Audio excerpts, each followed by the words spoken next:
जोहार, जय मूल्यवासी, मैं संकेत और आप देख रहे हैं एमएन टीवी। प्रधानमंत्री नरेंद्र मोदी, उनके अगुवाई वाली केंद्र सरकार और बीजेपी नेता अपने आप को बड़े देशभक्त मानते हैं, लेकिन पीएम मोदी और उनकी सरकार की देशभक्ति को लेकर पूर्व राज्यपाल सत्यपाल मलिक ने तीखा हमला बोला है। उन्होंने प्रधानमंत्री नरेंद्र मोदी और केंद्र सरकार दोनों को 100% देश विरोधी करार दिया है।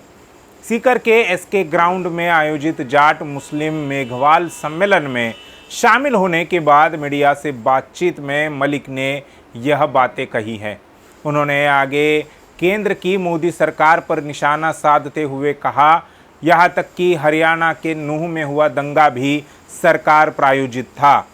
केंद्र सरकार इसे अलीगढ़, मुजफ्फरनगर, आगरा, भरतपुर और जयपुर तक फैलाना चाहती थी, लेकिन किसानों ने उनका साथ नहीं दिया, इसलिए दंगे नहीं फैले।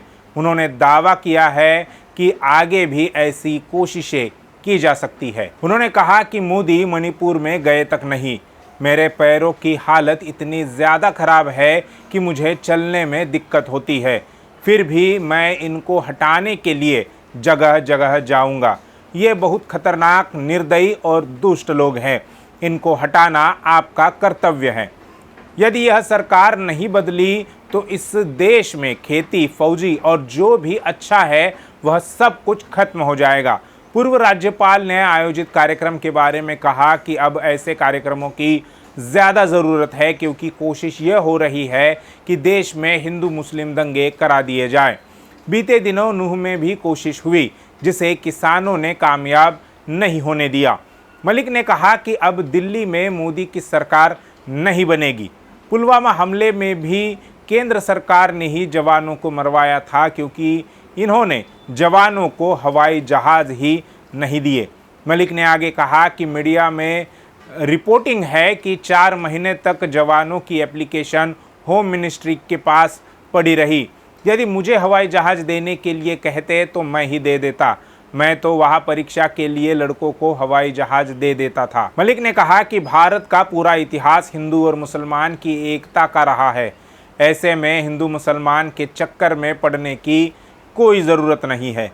मलिक ने उदाहरण देते हुए कहा कि हल्दी घाटी में राणा प्रताप की तरफ से जो सेनापति था उसका नाम हकीम खां था। इसी तरह से राणा सांगा के साथ हसन खां मेवाती लड़े थे। देश का इतिहास ऐसे लोगों से भरा पड़ा है। मलिक ने कहा कि केंद्र सरकार खेती और फौज को खत्म करना चाहती है। मुझे बताइए कि कौन सा युवा केवल 4 साल के लिए अपनी जान हथेली पर रखकर फौज में भर्ती होगा। इसका परिणाम होगा कि हमारी फौज ही नकारा हो जाएगी। मलिक ने आगे कहा कि दिल्ली में प्रेस कॉन्फ्रेंस करके कहा था मैंने कि सावधान रहना, चुनाव आने से पहले मोदी कोई ना कोई खुराफत करेंगे। राम मंदिर पर बम फिकवा सकते हैं या बीजेपी के किसी नेता का कत्ल करवा कहीं दंगा करवा सकते हैं। तीसरे दिन ही नूह में प्रायोजित दंगा हो गया।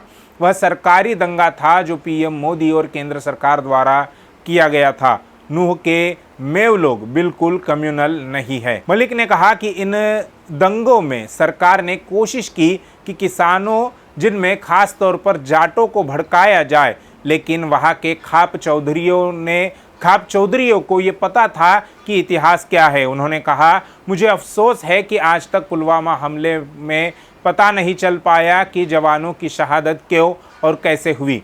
यह पहली बार नहीं है जब पूर्व राज्यपाल सत्यपाल मलिक ने नरेंद्र मोदी सरकार को निशाने पर लिया है। इसके पहले भी सत्यपाल मलिक कई मुद्दों को लेकर केंद्र की मोदी सरकार और नरेंद्र मोदी पर निशाना साध चुके हैं। बीते महीने मलिक ने कहा था कि मोदी ने डर कर कृषि कानून वापस लिए, अब वे डर की वजह से ही गुरुद्वारों में जाते हैं। गौरतलब है कि सत्यपाल मलिक लगातार नरेंद्र मोदी व भाजपा पर निशाना साध रहे हैं, पर वे इन्हें नियंत्रित करने वाली आरएसएस के खिलाफ कुछ बोलते हुए नजर नहीं आ रहे। ऐसे में अब लोगों के मन में यह भी आशंका है कि कहीं आरएसएस नहीं, मलिक को मोदी के विरोध में मैदान में तो नहीं उतारा है।